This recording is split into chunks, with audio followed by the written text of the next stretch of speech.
నేను జానీలో అది ఒక దళిత యువకుడు కథ. అది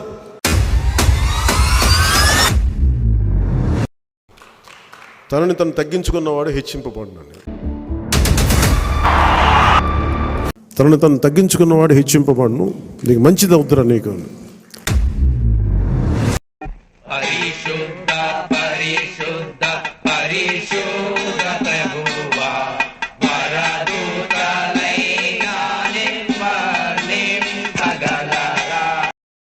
అందరికీ నమస్కారం. వెల్కమ్ టు ది కన్నా రిపోర్ట్స్. నా పేరు గణేష్. ముందుగా నా తరపున మరియు మా ది కన్నా రిపోర్ట్స్ అడ్మిన్ తరపున అందరికీ క్రిస్మస్ శుభాకాంక్షలు. ఈరోజు మనం మాట్లాడుకోబోయే టాపిక్ వచ్చేసి ధర్మాన్ని ఆచరిస్తూ క్రైస్తవ్యాన్ని గౌరవిస్తూ. ఏంటి ధర్మాన్ని ఆచరిస్తూ క్రైస్తవాన్ని గౌరవిస్తూ అంటే, పవన్ కళ్యాణ్ గారిని కేవలం ఒక మార్గం వైపే చూస్తున్నారు తప్ప చాలామంది మిస్అండర్స్టాండ్ చేసుకోవాలని చెప్పి కొందరు కొన్ని దుష్ప్రచారాలు చేస్తున్నారు. సో వాళ్ళందరికీ సమాధానం చెప్పేలాగా మేము ఈరోజు ఈ వీడియోతో మీ ముందుకు వచ్చాం. ముందుగా మనం వీడియోలోకి వెళ్దాం. If practicing my own dharma is a sin to the so-called people who comment on us, for the so-called pseudo-secularists, I am an unapologetic Sanatani Hindu. So ఇక్కడ సూడో సెక్యులరిస్టులకి కౌంటర్గా పవన్ కళ్యాణ్ గారు I mean unapologetic Sanatani Hindu అని చెప్పారు. అంటే తన ధర్మం మీద ఎవరైనా ఆకతాయిలు ఇష్టం వచ్చినట్లు మాట్లాడి దాని తర్వాత క్షమాపణ కోరినట్లయితే ఆ క్షమాపణ స్వీకరింపబడని అన్అపాలజెటిక్ సనాతని హిందూ అని చెప్పి ఆయన మాట్లాడుతున్నారు. I will respect Islam, I respect Christianity. అన్ని రిలీజియన్స్ని రెస్పెక్ట్ చేస్తూనే తన రిలీజియన్కి ఎటువంటి హాని కలగకుండా కాపాడుకోవడమే సనాతన హిందూ యొక్క ముఖ్య ఉద్దేశం అని చెప్పి ఆయన చెప్తున్నారు. I respect Christianity. కళ్యాణ్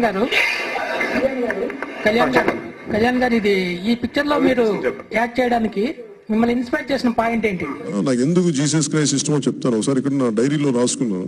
ఈ మధ్యన ఏమైందంటే, నేను 1 year 8 months బ్యాక్ కొడుకు పడిపోయాడు. ఇంట్లో నా కళ్ళ ముందు పడిపోతే వాడిని ఎత్తుకోవడానికి వెళ్తే మొత్తం మోకాళ్ళను దెబ్బతినేసింది. పరిగెట్ట పడిపోతే వాడు మోకాళ్ళకి రక్తం వచ్చింది. వస్తే నాకు మోకాళ్ళు నొప్పి వచ్చేసినాయి. నాకు అప్పుడు నాకు గుర్తొచ్చింది, మేరీ మాత గుర్తొచ్చింది. నేను చాలా మామూలు ఒక తండ్రి తీసుకున్న కొడుకు పడిపోతే మామూలుగా ఆడుకునేవాడు పడిపోతుంటే ఇంత బాధ వేసినప్పుడు, ఒక తల్లి ఏ తప్పు చేయని కొడుకు మంచిని ప్రబోధించి లేదంటే ఒక ప్రేమతత్వాన్ని బోధించే ఒక కొడుకు కళ్ళ ముందు ఎదుగుచ్చిన కొడుకు అలా దారుణంగా దెబ్బలు తినేసి క్రూసిఫై చేస్తుంటే ఆ తల్లి ఎలా బాధపడి ఉంటుందో అని చెప్పి నాకు చాలా డీప్ ఆలోచన కలిగి నా జనంలో నోట్ చేసుకున్నాను. 2001 సందర్భంలో పవన్ కళ్యాణ్ గారు జెరూసలంకి వెళ్ళారు. జీసస్ క్రైస్ట్ గురించి ఒక స్టోరీ చేయాలి, ఒక సినిమా తీయాలి అని చెప్పి ఆయన జెరూసలంకి వెళ్ళారు. సంగీతం శ్రీనివాసరావు గారి దర్శకత్వంలో దేవిశ్రీ ప్రసాద్ గారి సంగీత ఆధ్వర్యంలో ఆ సినిమా కొనసాగాల్సింది. కాకపోతే కొన్ని కారణాల వల్ల ఆ సినిమా రాలేదు. అసలు పవన్ కళ్యాణ్ గారు జెరూసలంకి వెళ్ళి అసలు జీసస్ క్రైస్ట్ గురించి ఎందుకు సినిమా తీయాలి అనుకున్నారంటే, వారి అబ్బాయి అకిరానందన్ గారు చిన్నప్పుడు ఆడుకుంటూ అలా పడిపోతూనే తన మోకాలికి దెబ్బ తగులుతుంది. దెబ్బ తగిలినప్పుడు ఒక తండ్రిగా చాలా బాధపడ్డారు. జనరల్గా ఏ పేరెంట్స్కైనా కొడుక్కి లేదా కూతురికి ఏదైనా ఒక చిన్న జ్వరం వచ్చినా, గాయం తగిలినా మనస్సు చివుక్కుమండం సహజమే. కాకపోతే ఈయన ఒక తండ్రిగా నా కొడుకుకి చిన్న దెబ్బ తగిలితేనే నేను తట్టుకోలేకపోయానే, అలాంటిది ప్రపంచానికి జీసస్ క్రైస్ట్ కొన్ని మంచి మార్గాలు చెప్పినటువంటి జీసస్ క్రైస్ట్ని అందరూ కలిసి కొట్టడాన్ని కళ్ళారా చూసిన మేరీ మాత ఎలా తల్లడిల్లిపోయి ఉంటారో ఆ ఆలోచన ఆయన మైండ్లోకి వచ్చి తద్వారా జీసస్ క్రైస్ట్ అనే ఒక సినిమాని తీయాలి అనుకున్నారు. ప్రెస్ మీట్ కూడా జెరూసలంలోనే జరిగింది. వీడియోలోకి వెళ్దాం. ఇదేంటిది? కళ్యాణ్ గారు క్రిస్టియానిటీ గురించి చెప్పారు, బాగానే ఉంది. క్రిస్టియన్ సినిమా తీస్తానని చెప్పారు, బాగానే ఉంది. కాకపోతే ఏంటిది జానీ అ డెలిట్ స్టోరీ అంట. ఒక్కసారి మనం ఆ వీడియోలో చూద్దాం. నేను జానీలో అది ఒక దళిత యువకుడు కథ. అది అందరూ అన్నారు అబ్బాయిని హిందూ చేయండి అంటే, ఈ భారతదేశంలో క్రిస్టియన్ని పాటించే భారతీయుడే అందరూ హిందువులే ఉండాలని ఏముంది, అదేం లేదు. నా క్యారెక్టర్ క్రిస్టియన్, అది నేను చేస్తున్నాను. జీసస్కి దండం పెడతాను, ఉంటుంది అది. సో పవన్ కళ్యాణ్ గారు ఆయన ఆలోచన ధోరణి చూడండి. ఒక దళిత యువకుడిని హీరోగా పెట్టుకొని జానీ అనే సినిమా తీశారు ఆయన. జానీ సినిమా తీయడానికంటే ముందు కళ్యాణ్ గారికి వరుసగా 7 హిట్లు బ్యాక్ టు బ్యాక్ వచ్చాయి. ఎందుకు మరి ఒక దళిత యువకుడి స్టోరీని పెట్టుకొని ఆయన దర్శకత్వంలో ఆయన చేయాలి అనుకున్నారు? వేరే టైటిల్ చాలా ఉన్నాయి కదా, కానీ ఆయన ఒక దళిత యువకుడి మనోవేదన్ని, పెయిన్ని ఆయన స్క్రీన్ ముందు ప్రజెంట్ చేయాలి అనుకున్నారు. It's a very big step. అది ఆ కాలంలో. భీమ్లా నాయక్కి నాయక్ అని ఎందుకు పేరు పెట్టావు? నేను ఆదిలాబాద్ తాండాల్లో గిరిజనుల బాధలు చూస్తున్నాను. ఇది మీకు ఎంతమందికి తెలుసు ఈ స్టోరీ? పవన్ కళ్యాణ్ గారు ప్రజారాజ్యం పార్టీ స్థాపించిన కొత్తల్లో ఆయన ప్రచారానికని చెప్పి ఆదిలాబాద్ జిల్లాలోని ఒక తాండాన్ని విజిట్ చేశారు. ఆ తాండాన్ని విజిట్ చేసినప్పుడు అక్కడ ప్రజలు నీటి కొరత ఎంత ఉందో అని చెప్పి కళ్ళారా చూశారు. చాలా బాధపడ్డారు ఆయన. అక్కడి ప్రజలు కళ్యాణ్ గారి దగ్గరకు వచ్చి, సార్ మాకి తాగడానికి నీళ్లు లేదు, మాకి నీళ్లు తీసుకోవాలంటే కొన్ని కిలోమీటర్లు మేము ప్రయాణం చేయాలి అనే ఒక సంఘటనని ఆయన చూసినప్పుడు ఆయన రాత్రంతా నిద్రపోలేదు. రాత్రంతా నిద్రపోగా ఉదయాన్నే హైదరాబాద్ నుంచి తన టీంని పిలిపించి ఆ తాండాలో బోర్ వేయించారు. ఇది ఎవరో కాదండి చెప్పింది. ఇది చెప్పింది ఆయనకి అత్యంత సన్నిహితుడైనటువంటి శ్రవణ్ కుమార్ గారు ఈ కథనాన్ని వెల్లడించారు. అరకుల్లో గిరిజనుల బాధలు చూస్తున్నాం. విభిన్నమైన కులాలు ఉండొచ్చేమో కానీ, దాంట్లో కూడా తెగలు ఉండొచ్చేమో కానీ, వాళ్ళందరినీ ఉద్దేశించి ఒక తెగ్గ భీమ్లా నాయకుని ఎందుకు పెట్టామంటే, మీరు నరసింహనాయుడులు పెడతారు, సమరసింహారెడ్డిలు పెడతారు, ఇంద్రసేనారెడ్డిలు పెడతారు. అది తప్పేం కాదు, అవేం తప్పేం కాదు. నేనేం తప్పేమని చెప్పట్లా. మరి మా నాయకుల గురించి ఎవరు మాట్లాడతారు? మేము మాట్లాడతాం. మా జాయినీల గురించి ఎవరు మాట్లాడతారు? మేము మాట్లాడతాం. మేము చెప్తాం. కళ్యాణ్ గారి ఆలోచన ధోరణి చూడండి. ఆ సమయాల్లో సమరసింహారెడ్డి, చెన్న కేశవరెడ్డి, ఇంద్రసేనారెడ్డి, జస్టిస్ చౌదరి, ఆయన అన్నగారు తీసిందే ఇంద్రసేనారెడ్డి అనే సినిమా కూడా మీకు అందరికీ తెలుసు, ఇంద్ర అని. కానీ ఈయన ఒక అంటే మనకందరికీ తెలిసినటువంటిదే, రెడ్డిలు, చౌదరిలు ఇవన్నీ బలపరిచిన కులాలుగా మనం చెప్పుకుంటున్నాం. బలహీన వర్గాలని ఎవరు చూపిస్తారు? బలహీన వర్గాలకి ఒక కథ ఉంటుంది. ఆ కథని వాళ్ళు వాళ్ళ పాయింట్ ఆఫ్ వ్యూలో చెప్పాలి అనుకుంటారు. ఈ మధ్య మనం చూస్తున్నాం. అంటే ఈ మధ్య మనము ఈ శేఖర్ కమ్ముల గారి లవ్ స్టోరీ ఇలాంటి సినిమాలు చూసాం తప్పితే, ఆ కాలంలో ఒక దళిత యువకుడి స్టోరీ తీయాలని ఎంతమందికి అనిపించుంటుంది, ఎంతమంది తీసుంటారు? ఒక్కసారి మీరు ఆ టైంలో చూసుకోండి. తెలుగు సినిమాల్లో నాకు తెలిసినంత వరకు ఒక దళిత యువకుడిని హీరోగా పెట్టి ఏ హీరో కూడా సినిమా చేయలేదు, ఏ దర్శకుడు కూడా కథను రాయలేదు, ఒక పవన్ కళ్యాణ్ గారు తప్పితే. రీసెంట్గా మన తెలుగులో లవ్ స్టోరీ, శేఖర్ కమ్ముల గారి లవ్ స్టోరీ లాంటి సినిమాలు వచ్చాయి తప్పితే ఆ కాలంలో ఏ సినిమాలు రాలేదు. అంటే బలహీన వర్గాలని కూడా బలపరిచే విధంగా ఉంటాయి ఆయన థాట్స్. ఈవెన్ మనం చూసుకుంటే గద్దర్ గారు పవన్ కళ్యాణ్ గారి ఆ సాన్నిహిత్యం ఎలా ఉంటుందో మనం చాలా ఇంటర్వ్యూలో ఆయన చెప్పిందే చూసాం. పవన్ కళ్యాణ్ నా తమ్ముళ్ళు లాంటి వాళ్ళరా, వాళ్ళ నాన్నగారు ఒక్కసారి చెప్పారంట పవన్ కళ్యాణ్ గారికి, అరే ఎందుకురా గాలికి తిరుగుతున్నావు, ఒకసారి గద్దర్ గారిని చూసి నేర్చుకోరా అని చెప్పారంట. ఈ ప్రస్తావన గద్దర్ గారు ఒక ఇంటర్వ్యూలో చెప్పినట్టు నాకు గుర్తు. ఆయన పవన్ కళ్యాణ్ గారి దగ్గర ఎంత సన్నిహితంగా ఉంటారంటే సొంత తమ్ముళ్లాగా భావిస్తారు. ఎంత సన్నిహితం అంటే జేబులో ఎంత డబ్బులు ఉందో ఆ డబ్బులంతా తీసుకుని పెట్టుకునేంత. నార్మల్గా అన్నదమ్ముల మధ్య ఇలాంటి బంధాలను చూస్తుంటాం. కానీ గద్దర్ గారు తెలంగాణ లోని బడుగు బలహీన వర్గాల పోరాటాన్ని ఆయన చూపిన విధానం, ఆయన పాటలో తెలిపిన విధానం మనం చూసే ఉంటాం. అలాంటి పాటలకి ఆకర్షితమైనటువంటి పవన్ కళ్యాణ్ గారు గద్దర్ గారికి ఆయనకి ఎంత మర్యాద ఇచ్చారో మనం ఈ సంఘటన ఆయన ఒక్కసారి చెప్తేనే మనకు అర్థమవుతుంది. ఈవెన్ గద్దర్ గారు చనిపోయినప్పుడు కూడా ఆయన కళ్ళల్లో నీళ్లు మనం చూసాం. ఇంట్లో వాళ్ళు చనిపోయినంతగా ఆయన బాధపడ్డారు. అందుకే ఆయన ట్రిబ్యూట్ ఇస్తూ, ఈవెన్ భీమ్లా నాయక్ సినిమాలో కూడా ఆయన ట్రిబ్యూట్ ఇస్తూ అలాంటి వేషధారణ ఇక్కడ కట్టారు చూడండి.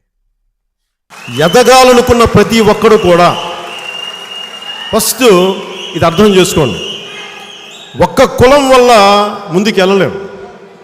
మన ఎదుగుదల, మన ఎదగాలి అంటే ఇంకో కులాన్ని తొక్కడం కదా, అర్థం చేసుకోవాలి మనందరం. నువ్వు ఎదగాలి అంటే ఇంకొకటి మానవ హక్కుల్ని, ఇంకొకటి కాన్స్టిట్యూషనల్ రైట్స్ని భంగం కలిగించే హక్కు నీకు ఎక్కడుంది? ఒకరు ఎదగాలి అనుకుంటే అవతల వాడి కులాన్నో అవతల వాడి మతాన్నో అడ్డు పెట్టుకొని, అరే వీడు నాకంటే తక్కువరా, అరే వీడు నాకంటే ఎక్కువరా, ఇలా చూసే హక్కు నీకు ఎక్కడుంది?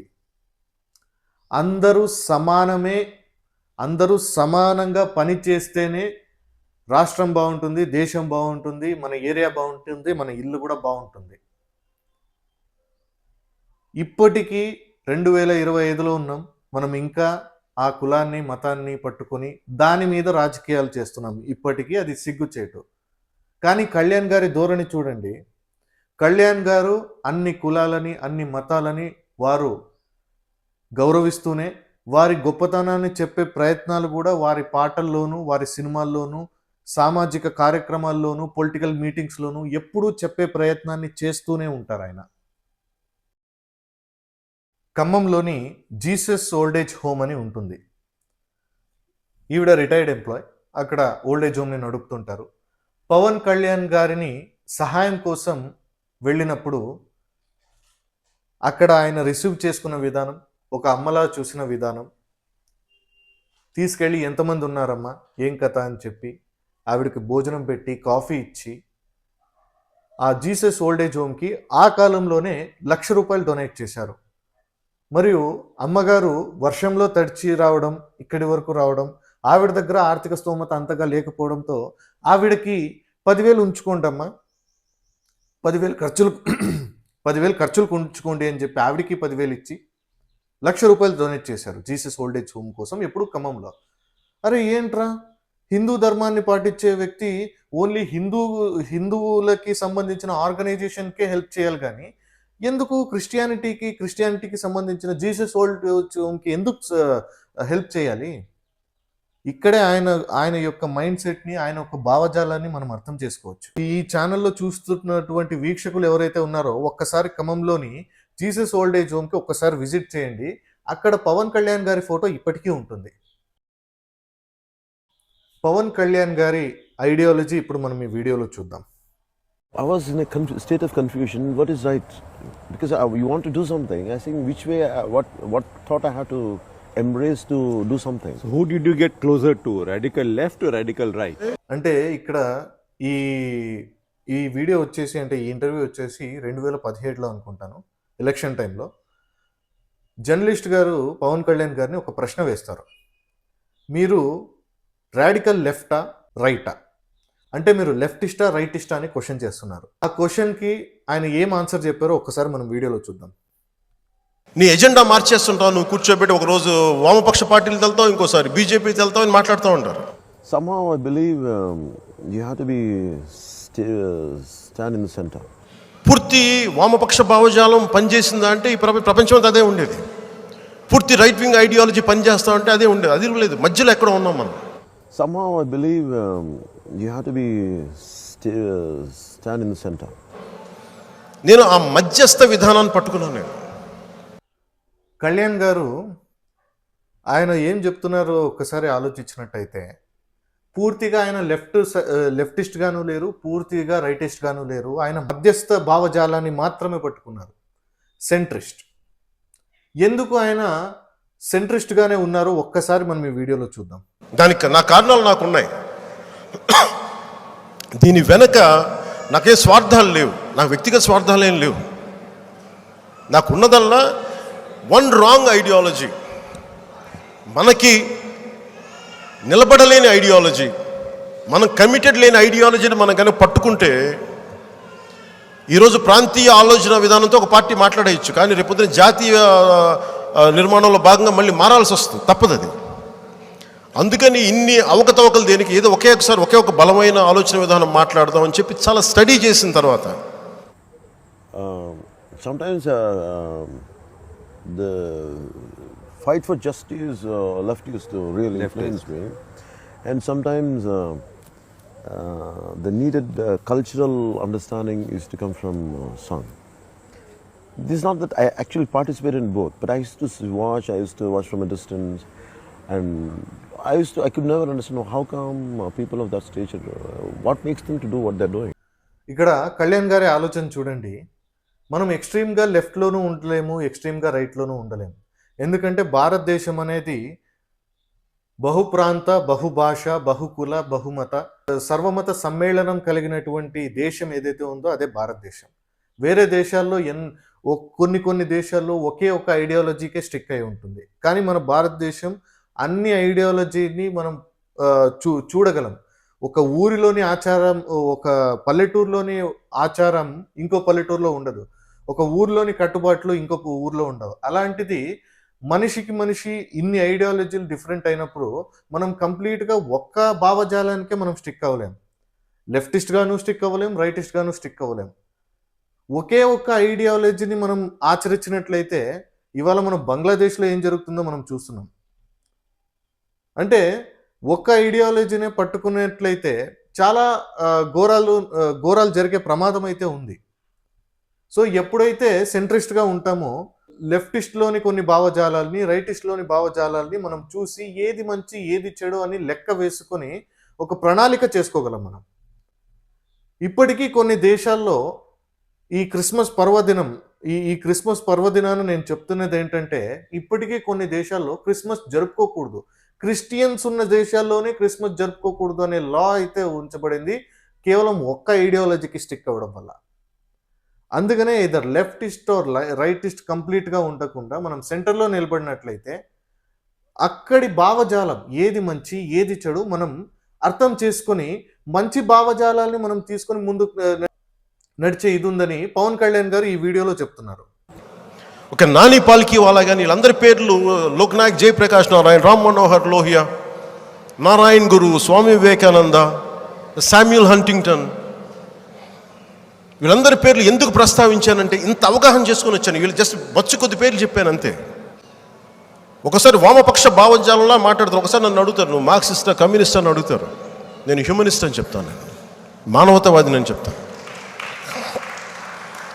మానవతావాదం రెండిట్లో ఉంటుంది, అటు ఎక్స్ట్రీమ్ రైట్లో ఉంటుంది, ఒక షెగివెరాలో మానవత్వం కనిపిస్తాయి, ఒక స్వామి వివేకానందలో మానవత్వం కనిపిస్తుంది. నేను రెండింటిని అర్థం చేసుకున్నాను కాబట్టి కాంటెంపరీస్ చేసుకొని మధ్యదారిలో ఉంటాను. మధ్యదారిలో ఒకసారి నా ప్రజల అవసరాల మేరకు నేను మారుతాను అంతే, నా అవసరాల కోసం నేను మారను. కళ్యాణ్ గారు ఇక్కడ ఏం చెప్తున్నారో విన్నారా? ఆయన మానవతావాదిని అని చెప్పుకుంటున్నారు. మానవతావాది అంటే ఏంటి? ఒక మనిషికి తనకున్న హక్కుల్ని ఎవరైనా భంగం కల్పిస్తే ఆ హక్కులని భంగం కలిగించకుండా కాపాడడమే మానవతావాది యొక్క లక్షణం. మానవతావాదులు లెఫ్టిస్ట్లోనూ ఉంటారు, రైటిస్ట్లోనూ ఉంటారు. ఒక చెగువేరా లెఫ్టిస్ట్, ఒక స్వామి వివేకానంద రైటిస్ట్. వీళ్ళలోని మానవతావాదాన్ని తీసుకొని ప్రజలకి చేస్తే మంచి జరుగుతుందో ఆ మంచి భావాలని మాత్రమే పట్టుకొని ప్రజలకి సంక్షేమం అందించడమే సెంట్రిస్ట్ యొక్క లక్షణం. మానవతావాదులు ఎక్కడైనా ఉండొచ్చు, వీళ్ళకి కావాల్సిన పాయింట్లో వీళ్ళు రైటు, వాళ్ళకి కావాల్సిన పాయింట్లో వాళ్ళు రైటు. కాకపోతే కంప్లీట్గా ఎక్స్ట్రీమ్గా ఒక్క విధానానికి స్టిక్ అవ్వడం వల్ల కొన్ని ఘోరాలు జరిగే, కొన్ని తప్పులు జరిగే ప్రమాదం అయితే ఉంది. కాకపోతే సెంట్రిస్ట్గా ఉండడం వల్ల ప్రజలకి ఇక్కడ భావజాలాల నుంచి కొన్ని మంచి పనులు, అక్కడి భావజాలాల నుంచి కొన్ని మంచి పనులు, ప్రజలకి ఏదైతే మంచి జరుగుతుందో, ప్రజా సంక్షేమానికి ఏదైతే మనము చేయగలమో అలా అందించాలంటే మనం సెంట్రిస్ట్గా ఉండాలి, మానవతావాదిగా ఉండాలి అని చెప్పి పవన్ కళ్యాణ్ గారు ఆ మాటకే స్టిక్ ఆన్ అయ్యారు. ఆయన స్టిక్ ఆన్ అయింది హ్యుమానిటీకి.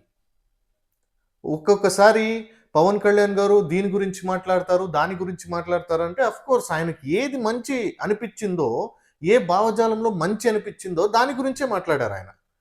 తప్పేం లేదుగా, మంచి గురించి మాట్లాడడంలో తప్పేం లేదుగా. ఎవరైతేనేంటి, ఏ కులం అయితే ఏంటి, ఏ మతం అయితే ఏంటి, అందులో మనం మంచిని గ్రహించామా లేదా అన్నది ముఖ్యం కదా. పవన్ కళ్యాణ్ గారు చేసిన పని కూడా అదే. Political, and we hear lot of stories, and now it is right, left and all, like nobody is in center. And I started a political party also for this film, who are in center. Like, not to recognize with right and left, human beings again, you know.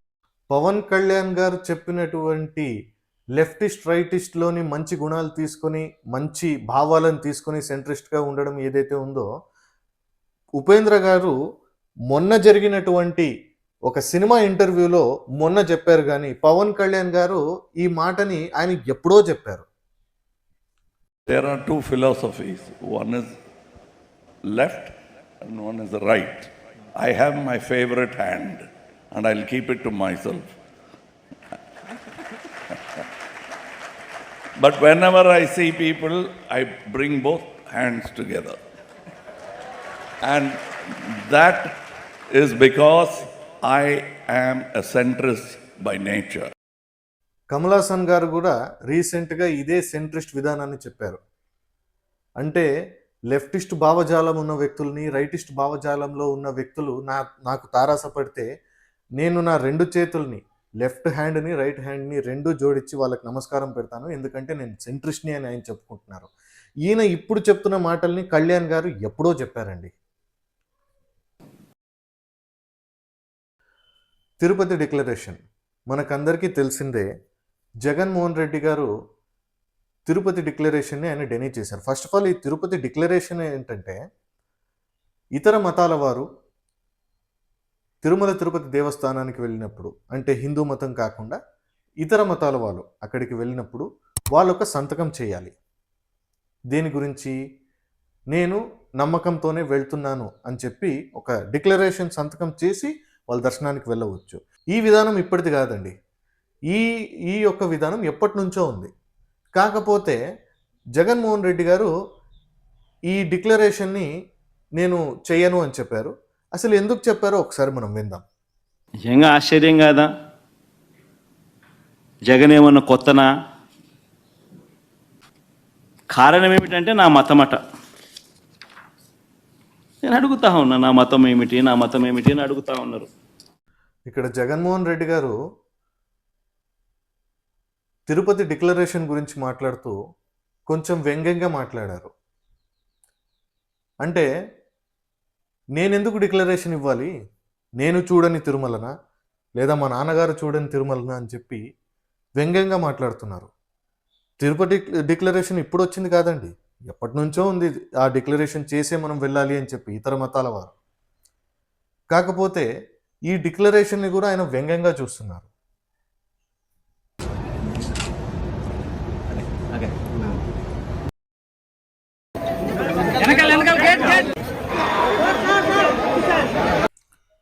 Jaganmohan Reddy గారు ఆ విధానాన్ని వ్యంగ్యంగా మాట్లాడుతూ ఆయన ఒక మతాన్ని కించపరిచేటట్టుగా వ్యంగ్యంగా మాట్లాడినటువంటి సంఘటన అయితే జరిగింది.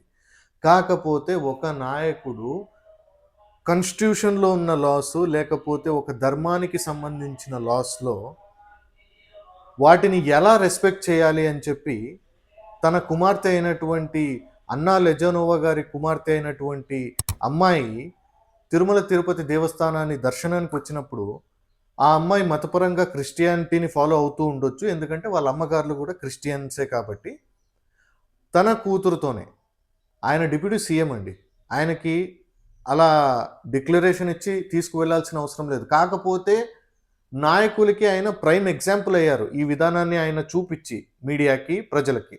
ఎవరైనా సరే ఇతర మతాల వారు మాకు నమ్మకం ఉండే వెళ్తున్నామని చెప్పి రూల్స్ని ఫాలో అవ్వాలి అని చెప్పి మొదట తన కూతురితోనే సంతకం పెట్టించారు పవన్ కళ్యాణ్ గారు. నాయకుడికి ఉండాల్సిన ప్రైమ్ ఎగ్జాంపుల్ ఇది. ఎలా మనము ప్రజలకి మనం ఆచరిస్తే ప్రజలు కూడా ఆచరిస్తారు అనే ఒక ధోరణి ఏదైతే ఉందో అది పవన్ కళ్యాణ్ గారికి మాత్రమే సాధ్యం. ఇక్కడ చూస్తే జగన్మోహన్ రెడ్డి గారు గత పాలనలో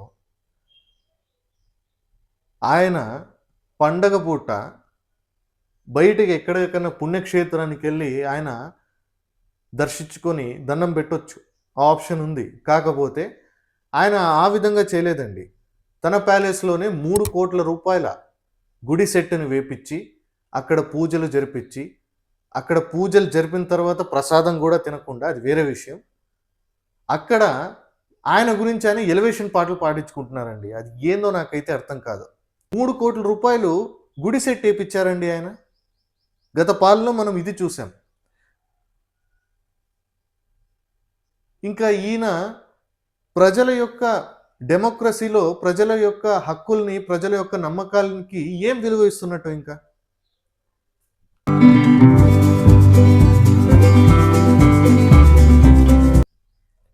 అన్నా లెజనోవా గారు పవన్ కళ్యాణ్ గారి చిన్న కుమారుడు మార్క్ శంకర్ పవనోవిచ్ అని ఆయన పేరు. పాపం చిన్న పిల్లాడు. సింగపూర్లో ఆయన స్కూల్లో అగ్ని ప్రమాదం జరిగితే ఆ అగ్ని ప్రమాదంలో తను ప్రాణహాని నుంచి బయటపడిన తర్వాత అన్నా లెజనోవా గారు క్రిస్టియన్ అయినప్పటికీ ఆవిడ తిరుమల తిరుపతి దేవస్థానానికి వచ్చి ఆవిడ మొక్కు తీర్చుకొని తలనీలాలు సమర్పించి వేంగమాంబ సత్రంలోని ఆ రోజు అన్నదానం చేశారు. ఇది కాదా గౌరవం ఇవ్వడం? ఆవిడ క్రిస్టియన్, పక్కా క్రిస్టియన్ ఆవిడ. కాకపోతే తన భర్త ఆచరించినటువంటి హిందూ ధర్మాన్ని ఆవిడ రెస్పెక్ట్ చేశారు. ఆ రెస్పెక్ట్తోనే తిరుమల తిరుపతి దేవస్థానంలో మొక్కును తీర్చుకుని తలనీలాలు సమర్పించారు. ఇది కదా రెస్పెక్ట్ ఇచ్చిపుచ్చుకోవడం అంటే. పవన్ కళ్యాణ్ గారు బైబిల్ని ఎంత గౌరవిస్తారో చెప్పడానికి ప్రైమ్ ఎగ్జాంపుల్. పవన్ కళ్యాణ్ గారు తన రాజకీయ సమావేశాల్లో బైబిల్లోని వాక్యాల్ని ఆయన ఎంత గౌరవించారో మనం ఒక్కసారి వీడియోలో చూద్దాం. సో తగ్గటం అనేది మనం పెరుగుతాం తప్ప, మనం జగన్ గారు బైబిల్ సూక్తి ఎంత పాటిస్తారో తెలియదు, కానీ నేనైతే ఒక బైబిల్ సూక్తి పాటిస్తాను. చిన్నప్పుడు నా టీచర్ చెప్పాను, తనని తను తగ్గించుకున్నవాడు హెచ్చింపబడును అంటే నాకు ఇష్టం ఆ వాక్యం. తనని తను తగ్గించుకున్నవాడు హెచ్చింపబడును అని. తనని తాను తగ్గించుకున్నవాడు హెచ్చింపబడును, బైబిల్లోని వాక్యం. ఆయన తనని తాను ఎప్పుడో తగ్గించుకున్నారండి. అంత పెద్ద స్టార్డమ్ ఉండి కూడా, రాజభోగాలు అనుభవించి కూడా, ఒక్క అడ్వర్టైజ్మెంట్ చేస్తే కొన్ని కోట్లు గుమ్మరిచ్చే అలాంటి స్టార్డమ్ని ఆయన వదిలేసి ఎప్పుడైతే రాజకీయాల్లోకి వచ్చారో తనని తాను తగ్గించుకొని ఆయన అక్కడే హెచ్చింపబడ్డాడు.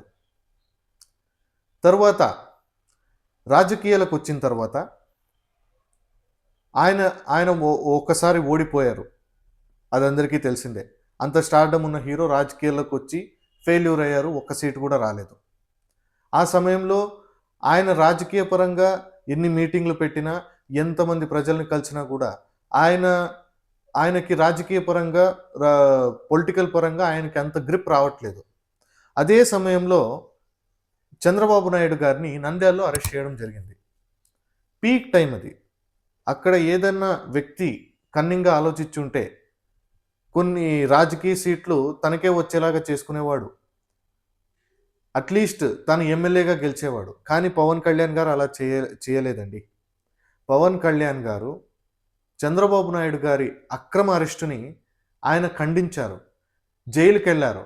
జైలుకి వెళ్ళి చంద్రబాబు నాయుడు గారిని మీట్ అయ్యి వచ్చి ప్రెస్ మీట్ పెట్టి మేము అలియన్స్గా వస్తామని ప్రకటించారు. ఆయన తనను తాను అక్కడ తగ్గించుకున్నారు. 21 సీట్లకు పరిమితమయ్యారు. 2 ఎంపీ సీట్లు, 21 ఎమ్మెల్యే సీట్లకే ఆయన పరిమితమయ్యారు. అయినా సరే అంత తగ్గించుకున్నా కూడా ఆయన హెచ్చింపబడ్డాడు. కొణిదల పవన్ కళ్యాణ్ అనే నేను, రాష్ట్ర ముఖ్యమంత్రి జగన్ గారు, ఇది కురుక్షేత్రం, అటో ఇటో తెలుసుకుందాం, యుద్ధం మొదలైంది, కురుక్షేత్ర యుద్ధం అని అంటా ఉన్నారు. సంతోషం. కాకపోతే వాళ్ళు కౌరవులో పాండవులో వాళ్ళు తెలుసుకోవాలి. ఎందుకంటే నేనైతే వాళ్ళు కౌరవులే అనుకుంటున్నాను. మీరు కురుక్షేత్ర యుద్ధం అన్నారు కాబట్టి, 100 మందికి పైగా ఉన్నారు కాబట్టి మీరే కౌరవులు నేను అనుకుంటా ఉన్నాను. కురుక్షేత్రం అనే పదప్రయోగం మీకు నచ్చకపోతే, కింగ్ జేమ్స్ బైబిల్లో చెప్పినట్టుగా డేవిడ్ అండ్ గొలాయత్ అనే కథ తెలుసుంటుంది చాలా మందికి. బైబిల్లోని డేవిడ్ అండ్ గొలైత్ స్టోరీని ఆయన ప్రైమ్ ఎగ్జాంపుల్గా చూపించి ఆ స్టోరీని ఆయన ఎక్స్ప్లెయిన్ చేసిన విధానం, అంటే అవతల జగన్మోహన్ రెడ్డి గారు బైబిల్ని ఆచరించే వ్యక్తి, బైబిల్ని ఫాలో అయ్యే వ్యక్తి, ఆయనకి అర్థమయ్యే భాషలో సమాధానం చెప్పేటట్టుగా బైబిల్లోని డేవిడ్ అండ్ గొలైత్ స్టోరీని ఆయన ప్రైమ్ ఎగ్జాంపుల్గా తీసుకొని అక్కడ ఆయన కౌంటర్గా వాడారు ఆయన. కింగ్ జేమ్స్ బైబిల్లో గొలాయిత్ అని ఒక బలవంతుడు ఫిలిస్టైన్ ఆర్మీకి అందరి తరపున వచ్చి పోరాటం చేయడానికి ఒక అవకాశం ఇస్తారు. మీరు కనుక మమ్మల్ని జయిస్తే మేము మిమ్మల్ని చంపమని. అంటే అంత అహంకారంతో కొట్టుకుంటుంటారు ఆ ఆర్మీ. వాళ్ళని ఎదుర్కొంది డేవిడ్ అని ఒక 14 ఏళ్ల కుర్రోడు. వాళ్ళ దగ్గర కత్తులు, కటార్లు, ఆయుధాలు ఉంటే చిన్న ఉండేలు దెబ్బ, గొర్రెలు కాపురా కుర్రోడు, చిన్న ఒడిసి కర్ర ఉంటుంది కదా, ఒడిసేస్తాం తోడేళ్ళని కొట్టడానికి, ఒడిసి కొరతో కొట్టి చంపేసాం. సో జగన్ గారి దృష్టిలో పెట్టి చెప్తున్నాను, మీకు కురుక్షేత్రం అంటే కురుక్షేత్రం, డేవిడ్ అండ్ గొలాయిత్ అంటే డేవిడ్ అండ్ గొలాయిత్ చాయిస్ మీది. అయితే ఒక్కటి, మీరు ఓడిపోవడం ఖాయం, మేము అధికారంలోకి రావడం దానికన్నా డబుల్ ఖాయం. కళ్యాణ్ గారు డేవిడ్ అండ్ గొలాయిత్ స్టోరీలోని అది యాదృచ్ఛికం ఏమిటో తెలియదు, ఆ స్టోరీలో ఏం జరిగిందో మన తెలుగు రాష్ట్రాల్లో కూడా అదే జరిగింది. జగన్మోహన్ రెడ్డి అనే ఒక పెద్ద కొండని గొలియాత్ అనే రాజుగా మనం చూసినట్టయితే, డేవిడ్ అనే యువకుడిలో మనం పవన్ కళ్యాణ్ గారి చూడొచ్చు. ఇక్కడ డేవిడ్ అండ్ గొలాయిత్ అనే స్టోరీలో అంత అహంకారం ఉన్న రాజుని నువ్వు నన్ను దాడి చేసినట్లయితే నేను ఓడిపోతానని నిర్ణయించుకున్నప్పుడు డేవిడ్ అనే కుర్రాడు చిన్న ఉండేలు లాంటి లేదంటే కర్ర లాంటి పరికరాన్ని తీసుకుని ఆ రాజుని చంపేస్తాడు. అదే విధంగా అంత పెద్ద కొండని పవన్ కళ్యాణ్ గారు కేవలం 21 సీట్లతో 2 ఎంపీ సీట్లతో సరిపెట్టుకుని అంత పెద్ద కొండని పడగొట్టేశారు. అది ఎంత 11 స్థానాలకి. ఆయన చదివిన పుస్తకాలు, ఆయన అర్థం చేసుకున్న సమాజం, ఆయన గౌరవించేటువంటి మతాలే వీటన్నిటికీ మూల కారణం. ఆయన సమాజాన్ని చూశారు, ఎవరికి ఏది మంచి ఏది చెడు అని చెప్పి ఆలోచించగలిగే సామర్థ్యం ఉన్న వ్యక్తి పవన్ కళ్యాణ్ గారు. అలాంటి పవన్ కళ్యాణ్ గారి మీద ఈరోజు దుష్ప్రచారం చేస్తున్నారు. ఏంటంటే, నేను హిందువుని అనే చెప్పుకున్న ఒక్క పదాన్ని పట్టుకొని ఈయన హిందువులకి మాత్రమే సపోర్ట్ చేస్తారు అని చెప్పారు. నేను ఆయన స్టార్టింగ్ నుంచి ఇప్పటి వరకు ఆయన ఎన్ని కులాలను చూశారు, ఎన్ని మతాలను చూశారు, ఎంతమందికి గౌరవం ఇచ్చారు, ఎలాంటి సినిమాలు చేద్దాం అనుకున్నారు, ఆయన సినిమాల్లోని ముఖ్య భావజాలాన్ని ఆయన ఎలా ప్రకటించుకుందాం అనుకున్నారు, ఇదంతా ఆయన చూడకుండానే ఇంత దూరం రారు. ఇక్కడికి వచ్చిన తర్వాత కూడా ఆయన చెప్పేటువంటిది హిందువుల మీద అనవసరంగా దాడి జరుగుతుంది, హిందువులనే ప్రైమ్ ఆస్పెక్ట్గా చేసుకొని అందరూ దాడి చేస్తున్నారు కాబట్టే నేను హిందువుని, నేను అందరినీ గౌరవిస్తాను, అదేవిధంగా నా జోలికి వస్తే ఎవరైనా వాళ్ళకి సరైన సమాధానం చెప్తానని ఆయన ఆ ఉద్దేశంతో మాట్లాడితే, ఆ మాటని చాలామంది కొంతమంది వ్యక్తులు విపరీతంగా ఇష్టం వచ్చినట్లు ఆయన మీద బురద జల్లే ప్రయత్నం అయితే ఈరోజు మనం చూస్తున్నాం. కనీసం చిన్న పిల్లలకి కూడా తారసపడినటువంటి కులాన్ని, మతాన్ని కొంతమంది దుష్ప్రచారకులు, సూడో సెక్యులరిస్టులు అక్కడికి వెళ్ళి కూడా పిల్లల్లోనే ఆ భావజాలాలు నింపే ప్రయత్నం చేస్తున్నారు. ఎంత దారుణం ఇది! అందుకే ఆంధ్రప్రదేశ్లోని లేదా ఇండియాలోని ఉన్న క్రైస్తవులకి ఎవరైతే పవన్ కళ్యాణ్ గారిని నెగిటివ్గా చూస్తున్నారో వాళ్ళకి నేను చెప్పే సమాధానం ఒక్కటే, పవన్ కళ్యాణ్ గారు జీసస్ క్రైస్ట్ని, బైబిల్ని ఎంత గౌరవించారో ఎవ్వరూ మర్చిపోకండి. ఆయన ఇప్పటికీ గౌరవం ఇస్తూనే ఉన్నారు. కాకపోతే కొంతమంది దాన్ని పడదోవ పట్టించడానికి ట్రై చేస్తున్నారు. కళ్యాణ్ గారు క్రిస్టియానిటీకి ఇచ్చిన గౌరవాన్ని కూడా చాలామంది మర్చిపోయి, కనీసం ఆయనకి తెలిసినటువంటి బైబిల్ వర్సెస్ని కూడా కొంతమంది చెప్పుకోలేనటువంటి కొంతమంది సూడో సెక్యులరిస్టులు, లేకపోతే క్రైస్తవ సమాజానికి చెందిన కొంతమంది పెద్దలు పవన్ కళ్యాణ్ గారి మీద బురద జల్లే ప్రయత్నం అయితే చేస్తున్నారు. క్రైస్తవం నుంచి ఇటీవల కొంతమంది పాలిటిక్స్ వెళ్ళాలని ఇంట్రెస్ట్ చూపుతున్నారు. వాళ్ళకి కూడా రాజకీయాల్లో అసలు బైబిల్ వర్సెస్లోని ఒక పాయింట్ని పట్టుకొని కూడా దాడి చేయొచ్చు ఎదుటి వ్యక్తి మీద అనే ఒక ఆలోచన కూడా లేనటువంటి కొంతమంది క్రైస్తవ సమాజానికి చెందిన పాస్టర్లు కూడా పవన్ కళ్యాణ్ గారి మీద బురద జల్లడం చాలా బాధాకరం, అందరూ గమనించాల్సిన విషయం. కళ్యాణ్ గారు ఎప్పుడూ ఏ మతాన్ని దూషించలేదు, ఏ మతాన్ని దూషించరు కూడా. ఆయన బడుగు బలహీన వర్గాల్ని ఇంకా బలపరచాలనే ఉద్దేశంతోనే ఉండే మనిషి ఆ వ్యక్తి. ఆ వ్యక్తి మీద కులాలు అంటగడుతూ మతాలను అంటగడుతూ దుష్ప్రచారం చేస్తున్న వ్యక్తులకి నేను చెప్పే సమాధానం ఒక్కటే: మీరు ఎంత దుష్ప్రచారం చేసినా ఆయన ఐడియాలజీని మీరు దెబ్బతీయలేరు, ఆయన భావజాలాన్ని మీరు ఎప్పటికీ అందుకోలేరు. అందుకనే క్రైస్తవ సమాజానికి ఒక విన్నపం, దయచేసి పవన్ కళ్యాణ్ గారిని తప్పుదోవ పట్టించే వాళ్ళని ప్రశ్నించండి, గల్లా పట్టుకొని అడగండి. అలానే పవన్ కళ్యాణ్ గారిని తప్పుగా తెలుసుకోకూడదు అని చెప్పే ఈ వీడియోని ఆల్మోస్ట్ 3-4 టైమ్స్ మేము రీఎడిట్ చేసి ఒక మంచి సందేశాన్ని మేము ప్రజల్లోకి తీసుకెళ్లాలని చెప్పి ఫైనల్ కట్గా ఈ వీడియోని వదులుతున్నాం. క్రిస్మస్ సందర్భంగా ఈ వీడియోలను అయితే వదలడం జరిగింది. సో అందరికీ ఇలాంటి ఉపయోగకరమైన కంటెంట్లు మా ఛానల్లో ఎప్పుడూ వస్తూనే ఉంటాయి. మీరు మమ్మల్ని సపోర్ట్ చేయాలని కోరుకుంటూ ఈ వీడియోని దయచేసి లైక్ చేయండి, షేర్ చేయండి, సబ్స్క్రైబ్ చేయండి. మరిన్ని వీడియోలు మీ నోటిఫికేషన్స్లో రావడానికి పక్కనే ఉన్న బెల్ ఐకాన్ని క్లిక్ చేయండి. Thank you. జై హింద్.